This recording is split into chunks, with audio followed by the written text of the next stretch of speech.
감리교를 시작한 우리 존 웨슬리 목사님의 회심을 우리 기념하고 기억하는 날입니다.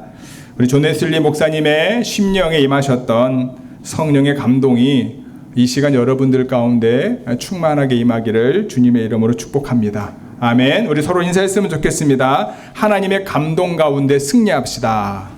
하나님의 감동 가운데 승리합시다. 아멘.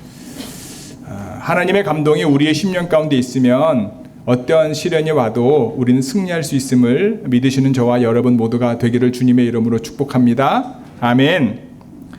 오늘은 존 웨슬리 목사님 아까도 말씀을 드렸던 것처럼 1738년 5월 24일에 런던의 올드스케이트 거리에 있었던 한 모임에 참여했다가 그곳에서 경험했던 회심을 기억하는 날입니다. 목사님이셨음에도 불구하고 그가 참된 그리스도인으로 거듭났다라고 고백하는 날이기도 합니다.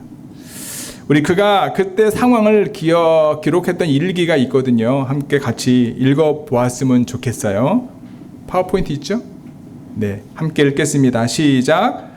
그날 저녁에 나는 올드스케이트가에 있는 기도 모임에 별로 가고 싶은 마음이 없었으나 참석했다. 거기서 어떤 사람이 루터의 로마서 강의 서문을 읽고 있었다. 밤 9시 15분쯤 그 낭독자가 우리가 그리스도를 믿을 때 하나님께서 우리 마음의 변화를 가져오시는 일을 묘사하는 말을 듣는 중에 나는 내 마음이 이상스럽게 뜨거워짐을 느꼈다. 나는 내가 그리스도를 참으로 믿고 있음을 느꼈고 구원을 위해서 그리스도만을 의지한다고 느꼈다. 그리고 주께서 내 모든 죄를 없이 하였다는 확신이 생겼고 나 같은 자의 죄를 다 사하시고 죄와 죽음의 법에서 나를 구원해 주셨음을 확신하게 되었다. 여러분이 고백을 하고 이 일기를 쓰신 분이 누구냐면 목사님입니다. 그냥 이제 곧 예수님 믿은 지 얼마 안 된 사람이 아니고요. 목사님이시더라고요. 목사님 가정에 태어나서 목사로 자란, 성공의 신부이니까 우리 목사라고 생각합시다. 목사 가정에서 자라서 목사로서 교육을 받고 목회자로 안수받고 심지어 아틀란타 사바나에 선교까지 갔다 왔던 목사님의 고백이. 이 의미는 뭐냐면 여러분, 저와 여러분들 목사를 떠나서 내가 하나님의 자녀요 그리스도인으로 살아가지만 이 예수 그리스도의 보혈의 은혜를 우리가 늘 느끼고 경험하지 않는다면 참된 그리스도인으로 살고 있는지 늘 점검할 필요가 있다는 거예요. 웨슬리는 이날 이후 구원의 확증이 행위에 의해서가 아니라 예수 그리스도를 통한 하나님의 은혜라고 하는 사실을 마음속에서 강하게 깨닫게 되었다라는 거예요. 그것은 여러분들 신앙생활 조금만 하면, 세례 받기만 하면 원리는 알지 않습니까? 하나님의 은혜입니다. 예수님의 보혈을 믿으면 됩니다. 구원받습니다. 하나님 나라 갑니다. 이것은 신앙생활 한 지 1, 2년만 돼도요 압니다. 머릿속으로 알아요. 예, 믿겠습니다. 고백합니다. 내주하시는 성령에 의해서 고백하면 세례를 줍니다. 세례받은 교인으로 신앙생활을 합니다. 그런데 웨슬리가 고백하고자 하는 것은 뭐냐? 또 오늘 제가 나누고 싶은 것은 뭐냐 하면 내 마음속에 강하게 그것이 깨달아질 수 있도록 늘 성령의 은혜를 우리는 늘 간구해야 된다는 거예요. 웨슬리는 죽기 5년 전에 1786년이지요. 그의 일기장에 감리교의 미래에 대해서 이와 같이 썼습니다. 같이 읽어볼까요? 시작. 나는 감리교 메도디스트라고 불리는 사람들이 유럽이나 아메리카에서 사라지는 것을 두려워하지 않는다. 오히려 나는 그들이 단지 능력 없는 종교의 형식만을 가진 일종의 죽은 종파로 존재하게 될까 두려워한다. 만약에 그들이 처음 출발할 때 가졌던 가르침과 성령과 신앙 훈련을 모두 견고하게 붙잡지 않을 경우에 이런 일이 일어날 것은 의심할 나위가 없다. 요한 웨슬리는요, 감리교가 사라지는 것을 두려워하지 않았습니다. 감리교도가 유럽이라든가 미국에 사라지는 것을 두려워하지 않았습니다. 그가 두려워했던 것은 뭐라고 이야기합니까? 종교의 형식만을 가진 종파가 될까봐, 또 다른 종파가 될까봐.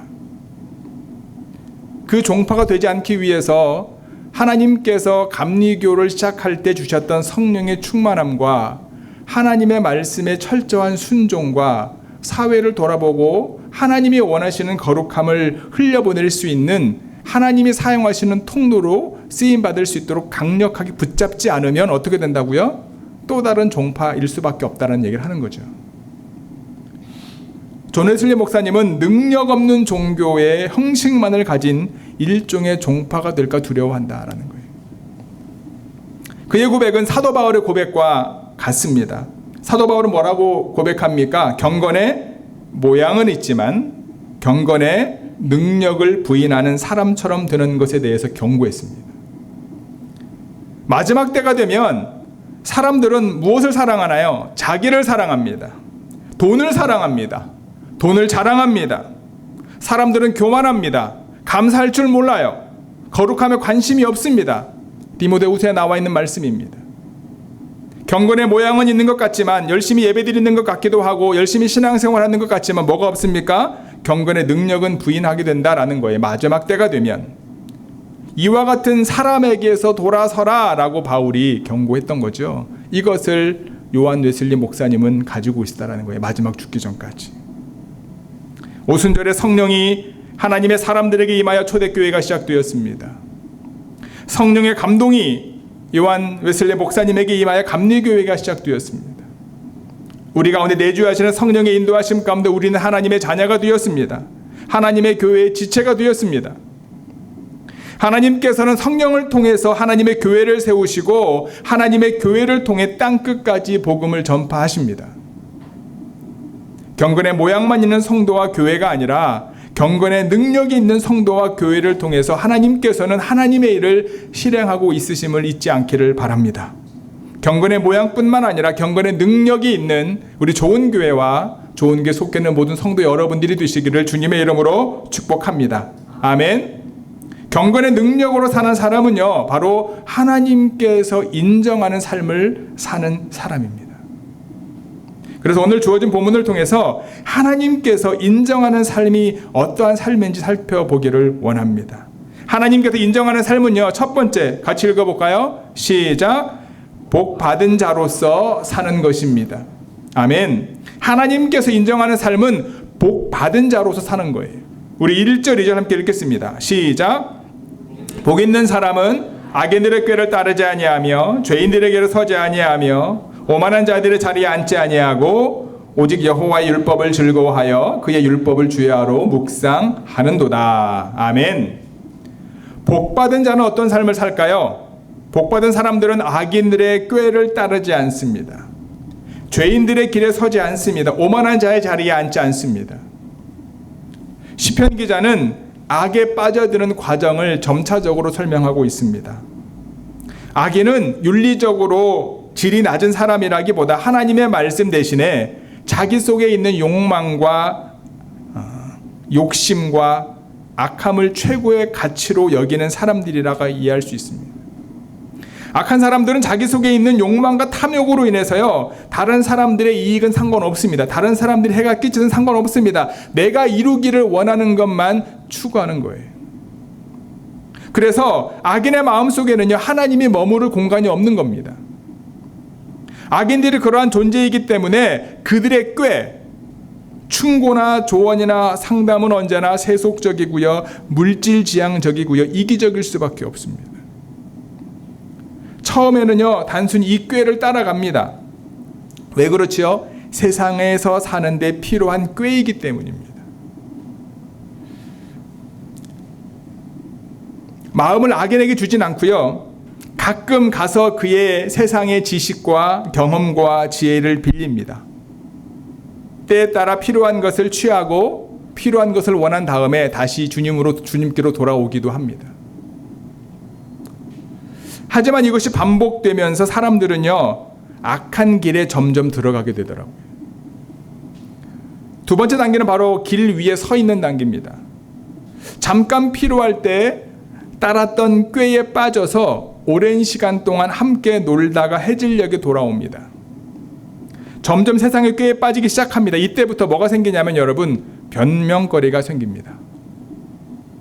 하나님을 믿지 않을, 교회에 오지 않을, 믿음대로 살지 않을 변명거리가 이때부터 생기기 시작합니다. 뭐 예를 들면 이런 말이야. 전도하기 위해서 그들의 말을 들어야 되지 않겠냐. 이런 꾀들이 하나씩 변명들이 생기는 거예요. 세 번째 단계는 아예 자리를 펴고 주저앉는 거겠죠. 이때부터는 변명도 하지 않습니다. 본문에 말하는 오만한 자는요, 악한 말로 이제 하나님을 조롱하는 겁니다. 즉 하나님의 존재와 하나님의 행하심에 대해서 믿지 않는 거예요. 멸시하는 사람들입니다. 잠시 머무는 것이 아니라 그곳에 털을 잡고 심지어 이런 말까지 합니다. 하나님께 다 이해하실 거야. 하나님께서는 나와 함께 하시기로 약속하셨기 때문에 내가 있는 곳에 하나님이 계실 거야. 자기의 합리화로 주장하는 거죠. 내가 있는 곳에, 내가 하는 것에 하나님이 함께 하실 거야. 그리고 하나님 곁으로 오기보다 세상 가운데 자리를 펴고 살게 되는 거죠. 이와 같이 악인들의 꾀를 따르지 않고 죄인들의 길에 서지 않고 오만한 자들의 자리에 앉지 않기 위해서 복받은 자로서 무엇을 해야 한다고 오늘 본문은 말하고 있나요? 바로 여호와의 율법을 즐거워해야 된다. 여호와의 율법은 하나님의 말씀을 얘기하는 것일 겁니다. 하나님의 말씀 전체를 이야기하는 것일 겁니다. 오직이라고 하는 말은 무엇을 의미합니까? 집중을 의미합니다. 여러분, 하나님의 말씀이 어떻게 집중합니까? 어떤 분들은 이제 필사하시는 분들도 있습니다. 왜냐하면 필사하다 보면 어쩔 수 없이 집중할 수밖에 없어요. 그렇죠? 어떤 분들은 하나님의 말씀을 소리내서 읽습니다. 소리내서 읽다 보면 자신의 잡다운 생각이 사라지기도 합니다. 오직 여호와의 율법을 즐거워한다는 말의 의미는 뭐냐 하면 하나님의 말씀에 집중하는 것을 기뻐한다라는 거예요.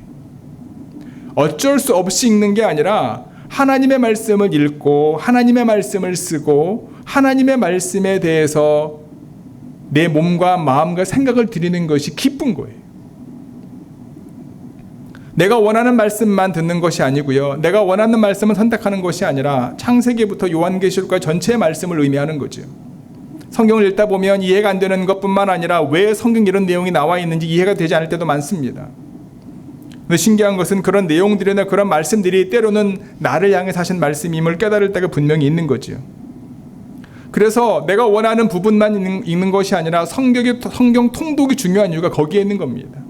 창세기부터 천천히 한 장씩 한 절씩 읽다 보면 시간이 오래 걸릴 수는 있겠지만 그 과정 가운데 내가 깨닫지 못했던 하나님의 뜻과 소원을 깨닫게 하시는 그 부분이 있기 때문에 이것이 여호와의 율법을 즐거워하는 이의 삶일 것입니다. 두 번째는 바로 여호와의 율법을 주야로 묵상해야 된다라고 말합니다. 묵상하다라고 하는 의미가 무엇입니까? 여러분 잘 알고 있을 거예요. 작은 소리로 읊조리다. 소리내서 읽는 것도 되지만 우리가 주야로 묵상하기 위해서 늘 성경책을 가지고 다닐 수 없지 않습니까? 그러면 하나님의 말씀을 머릿속으로 외우는 거겠죠. 우리 이제 에스더속이 한 일주일에 외울 말씀을 외우는 것처럼. 내가 늘 말씀을 작은 소리로 읊조리고 그 다음에 그 말씀이 내 생각과 내 입술과 내 삶 가운데 체화될 수 있도록 주야로 묵상한다라고 하는 말의 의미는 바로 그거일 것입니다. 요즘은 성도가 성도답지 못하다는 말과 교회가 교회답지 못하다라는 이야기를 많이 듣습니다. 그것은 세상에 아직 성도나 교회에 대한 그들이 생각하는 기대가 있는 것이라 저는 생각합니다. 세상과는 달라야 한다는 그들의 기대가 있는 거지요. 세상하고 똑같으면 굳이 기대할 필요가 없지 않겠습니까? 세상에 원하는 기준과 우리가 맞출 필요는 분명히 없습니다. 하지만 분명한 건 뭐냐 하면 하나님의 교회와 하나님의 백성인 성도는 세상의 사람들과 세상의 다른 이익단체와 다른 삶을 살아야 되고 다른 목적과 다른 가치를 가지고 있어야 되는 것은 분명하다라는 거예요. 그 차이점이 바로 무엇입니까? 하나님의 말씀을 즐거워하고 하나님의 말씀을 주야로 묵상하는 것임을 잊지 않는 저와 여러분 모두가 되기를 주님의 이름으로 축복합니다. 하늘의 복을 받은 사람은 바로 이것에 가치를 두는 거예요. 좋은 교회 성도 여러분, 하늘의 복을 받은 사람처럼 하나님의 말씀을 즐거워하고 하나님의 말씀을 주야로 묵상하는 삶으로 승리하는 좋은 교 모든 성도 여러분들이 되시기를 주님의 이름으로 축복합니다. 아멘. 하나님께서 인정하신 삶은 두 번째는요. 함께 읽어볼까요? 시작. 모든 일에 형통한 삶을 사는 것입니다. 아멘. 우리 3절 4절 말씀 읽겠습니다. 시작. 그는 시냇가에 심은 나무가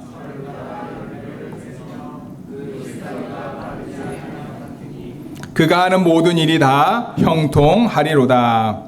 악인들은 그렇지 아니하며 오직 바람에 나는 겨와 같도다. 아멘. 모든 일에 형통한 삶은 시냇가에 심은 나무처럼 사는 겁니다. 우리 아까 찬양 인도자가 얘기했던 것처럼 이 시냇가에 심은 이 나무의 원래의 의미는 내 스스로 그곳에 심겨지는 것이 아니라 나를 심은 누군가가 있는 거예요. 시냇가에 심겨진 나무를 의미하는 겁니다. 그래서 형통한 삶이라고 하는 것은 여러분 능동태가 아니라 수동태적인 삶입니다. 내 삶의 주인이 나로서 사는 능동적인 삶이 아니라 내 삶의 주인이 하나님으로 사는 수동적인 삶을 말하는 거예요. 이것은 내가 할 것을 하지 않아도 된다. 자포자기 어차피 뭐 하나님의 뜻대로 될 건데 될 대로 되라 라는 식의 삶이 아닙니다. 시냇가에 심겨진 나무가 물을 공급받기 위해 무엇을 해야 됩니까? 뿌리를 내려야 됩니다. 뿌리는 시냇가 쪽으로 뻗어야 됩니다. 가물면 가물수록 뿌리는 더 깊이 내려야 합니다. 뿌리를 내리지 않고 가만히 있으면 시냇가가 지쳐 가까이 있음에도 불구하고 생명력을 이어갈 수 없습니다. 모든 행사를 하나님께 맡기되 각자에게 주어진 삶은 최선을 다하는 것. 우리는 모든 일에 형통한 삶의 예를 요셉에도 찾을 수 있습니다. 우리 창세기 45장 5절 말씀 함께 읽겠습니다. 시작. 당신들이 나를 이곳에 팔았다고 해서 근심하지 마소서, 한탄하지 마소서.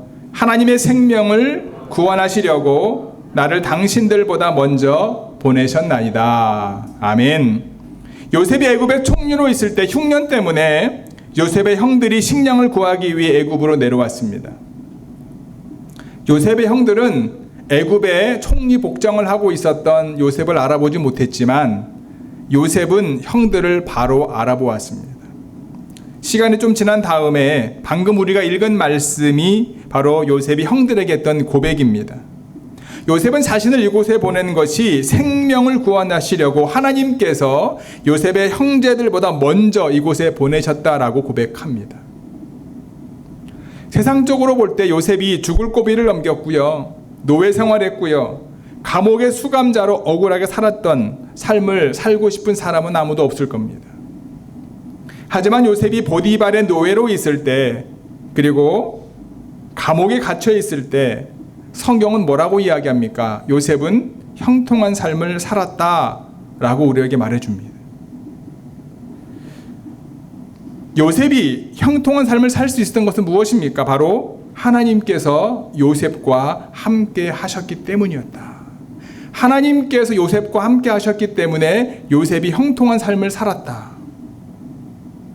형들에 의해 요셉의 인생이 아버지의 사랑을 듬뿍 받았던 아들에서 노예가 되었고 주인에게 인정받았던 가정 총무에서 억울하게 옥에 갇히게 되었지만 그는 형통한 삶을 살았다라고 성경은 우리에게 말해주고 있는 거예요.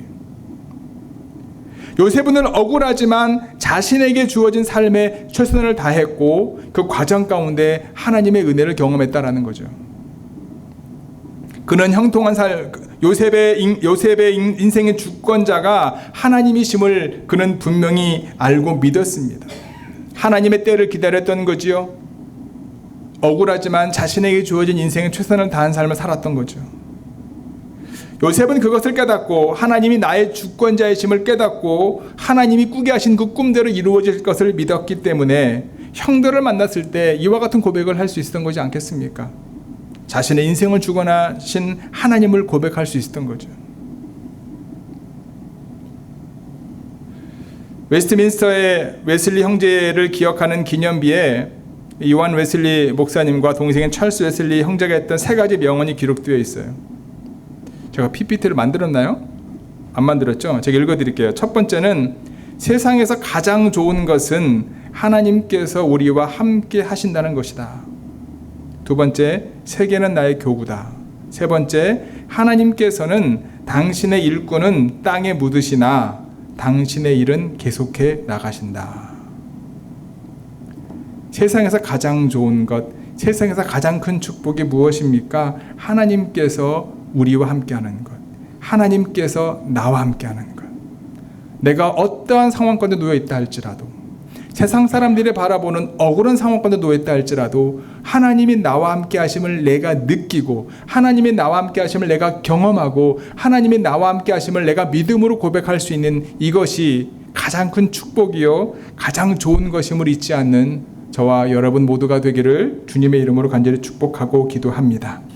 하나님께서 인정하시는 삶은 바로 형통한 삶이다. 하나님께서 주관하시는 삶이다라는 거예요. 하나님께서 계획하시고 하나님께서 공급해 주시는 것을 통해 하나님께서 원하시는 열매를 맺는 삶이다라는 거예요. 하나님께서 공급해 주시는 생명력으로 사는 나무는요, 여러분 절대로 잎사귀가 마르지 않음을 기억하시기 바랍니다. 하나님께서 공급해 주시는 생명력으로 하나님과 동행하는 형통한 삶을 사는 우리 좋은게 모든 성도 여러분들이 되시기를 주님의 이름으로 축복합니다. 아멘. 마지막 세 번째는요, 하나님께서 인정하시는 삶은 같이 읽어볼까요? 시작. 믿는 자들의 모임에 함께하는 것입니다. 5절 6절입니다. 함께 읽겠습니다. 그러므로 악인들은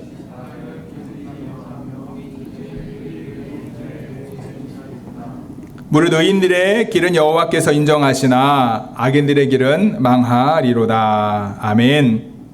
중국 제나라 시대의 선왕이 순우곤이라고 하는 신하에게 지방의 장소로 지방을 다니면서 훌륭한 인재들을 등용하라라고 명령을 내렸습니다. 이 순오곤이 왕의 명령을 따라서 두루두루 다니다가 7명의 인재를 선발해서 왕 앞에 데리고 갔어요. 그랬더니 이 선왕이 놀랍니다.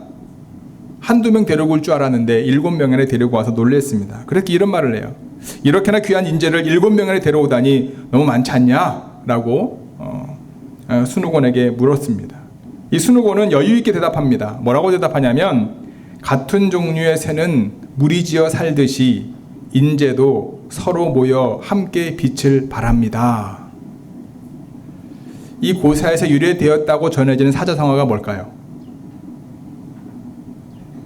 여러분들이 잘 알고 있는 사자성어입니다. 유유상종.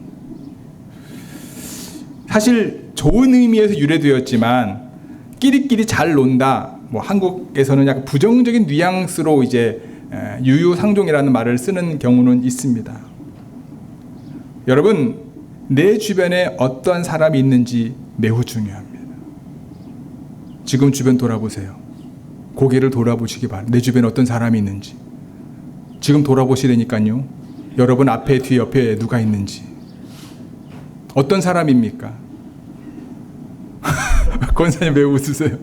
어떤 사람이 여러분 주변에 앉아 있어요? 어떤 사람이 여러분 주변에 있어요? 이게 중요하다니까요. 나와 의견이 다르거나 생각이 다른 사람과 함께 있는 거 쉬워요, 어려워요? 제가 보니까 어렵더라고요. 만약에 그런 사람이 주변에 있다면 여러분들 마음의 동기를 점검해야 됩니다. 왜 그렇죠? 어떤 의도가 있죠. 그렇지 않습니까? 내가 참고 견디면 뭔가 있을 거야 라고 하는, 아니면 내가 이 과정을 통해서 얻는 게 있을 거야 라고 하는 의도가 내 안에 있는 거죠. 그래서 어떤 정해진 기간 동안은 버티는 거죠. 나랑 마음과 생각이 달라도 버티는 거죠. 하나님께서 인정받는 삶은 여러분, 믿는 자들의 모임에 함께하는 것임을 기억하시기 바랍니다. 믿는 자들의 모임은 교회를 말하겠죠. 여기서 말하는 교회는 건물 교회를 말하는 것이라기보다 믿는 자들의 모임을 의미하는 겁니다. 그렇죠? 믿는 자들은 대부분 교회에 다닙니다. 하지만 교회를 다닌다고 대부분 믿는 자들은 아닙니다. 여기서 믿는 자는 자신이 의인임을 믿는 거예요. 자신의 삶이 완벽해서 의인이라고 믿는 것이 아니지만 자신이 의인임을 믿는 거예요. 로마서 4장 3절 읽어볼까요? 시작. 성경이 무엇을 말하느냐? 아브라함이 하나님을 믿음에 그것이 그에게 의로 여기진 바 되었느니라. 아멘. 죄의 자녀로 태어나서 죄의 영향을 받으며 죄인으로 살았었지만 나의 죄를 대신해서 십자가에서 죽으신 예수 보혈의 은혜를 믿는 거예요. 죄인이었던 나를 예수님 보혈의 능력으로 의롭게 하셨고 의인으로 칭해 주신 하나님을 믿는 것. 내가 하나님을 믿는다면 내 주변에 하나님을 믿는 사람들이 있어야 되는 거예요. 내 주변에 자신의 의로움을 주장하는 사람들보다 자신의 연약함을 인정하고 하나님을 의지하는 사람들이 있어야 된다는 거예요.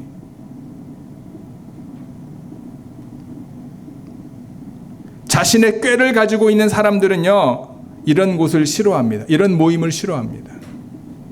자신의 연약함을 인정하지 않는 사람들은요, 이러한 사람들과 함께 길을 걷는 것을 좋아하지 않습니다.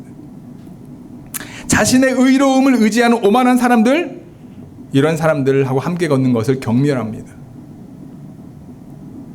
이러한 사람들은 필경 조합어예요. 왜 그렇습니까? 세상에 원하는 것을 추구하고 세상에서 성공할 수 있는 방법을 나누고 세상에서 인정받는 삶을 사는 것처럼 보이기 때문입니다. 그런데 여러분, 잠언은 이러한 사람들의 마지막에 무엇이라고 말하고 있나요? 우리 잠언 14장 12절입니다. 시작. 어떤 길은 사람의 보기에 바르나 필경은 사망의 길이니라. 잠언 16장 25절 시작. 사람의 보기에 바르나 필경은 사망의 길이니라. 아멘. 왜 똑같은 말이죠? 목사님 찾아보세요. 똑같이 나옵니다. 잠언 14장 12절 말씀과 16절 25절 말씀이 같습니다.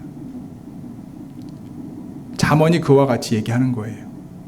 어떤 길은 사람이 보기에는 바르지만 마지막은 뭐라고요? 사망의 길이다. 오늘 본문도 말하잖아요. 죄인이었던 우리를 의인으로 부르신 하나님을 믿는 사람들은 함께 모여 무엇 할까요? 그러면 그들은 함께 모여 뭘 고민하냐면 따라할까요? 어떻게 하면 하나님을 기쁘시게 할까? 믿는 사람들은 모이면 뭘 고민하냐면 여러분, 어떻게 하면 하나님을 기쁘시게 할까? 이 고민을 하는 거예요. 우리 좋은교회 성도님들, 여러분들이 모이는 곳마다 소그룹 모임할 때마다 우리 어떻게 하면 하나님을 기쁘시게 할까? 그 고민과 그 이야기를 나눌 수 있는 저와 여러분 모두가 되기를 주님의 이름으로 축복합니다. 아멘. 어떻게 하면 하나님을 기쁘시게 할 수 있나요? 히브리서 11장 6절은 우리에게 말해줍니다. 같이 읽어볼까요? 시작. 믿음이 없이는 하나님을 기쁘시게 하지 못하나니 하나님께 나아가는 자는 없죠? 없나요? 따라하겠습니다. 믿음이 없이는 하나님을 기쁘시게 하지 못하나니 하나님께 나아가는 자는 반드시 그가 계신 것과 또한 그가 자기를 찾는 자들에게 상 주시는 이심을 믿어야 할지니라. 아멘. 하나님을 기쁘시게 할 수 있는 가장 확실한 방법은 뭐라고요? 믿음으로 사는 겁니다. 믿음으로 사는 사람이 좋아하는 건 뭡니까? 그러면 하나님께 나아가는 거예요. 예배자로 사는 거예요. 하나님 믿음으로 사는 사람들은요, 예배드리는 걸 좋아하는 거예요. 하나님을 믿음으로 사는 사람들은 두 번째, 하나님께서 살아계신 것을 믿는 거예요. 어제나 오늘이나 영원토록 살아계셔서 신실하신 하나님께서 나와 함께 하시는 것을 믿는 거예요. 세 번째는요, 상 주시는 이심을 믿는 거예요. 최후 승리와 영생을 믿고 각자의 달려갈 길을 다 마친 모든 믿는 자들에게 상을 주실 그 하나님을 믿는 거예요. 믿음으로 사는 사람들은 이런 걸 좋아해야 되는 거예요. 첫 번째 뭐라고요? 예배 드리는 걸 좋아해야 되고요. 두 번째 뭐라고요? 하나님이 살아계심을 경험하는 그 은혜를 좋아해야 되고요. 세 번째 뭐를 좋아해야 된다고요? 하나님이 상 주실 것임을 믿고 믿음의 길을 달려가는 것을 좋아해야 된다는 거예요. 말씀을 정리합니다. 하나님께서 인정하시는 삶은요, 악인들의 꾀를 듣기보다 하나님의 말씀을 주야로 묵상하는 복받은 자로서 사는 것임을 잊지 마시기 바랍니다. 하나님께서 인정하시는 삶은 예수 보혈의 능력을 믿지 않는 죄인들의 길에 서기보다 하나님께서 함께 하시는 형통한 삶을 사는 것임을 기억하시기 바랍니다. 하나님께서 인정하시는 삶은 이 땅에서의 성공을 위해 자신을 믿고 사는 오만한 사람들과 함께 사는 것이 아니라 하나님을 기쁘시게 하는 것에 삶의 목적과 가치를 두고 있는 믿는 자들과 함께 지내는 것임을 기억하는 저와 여러분 모두가 되기를 주님의 이름으로 축복합니다.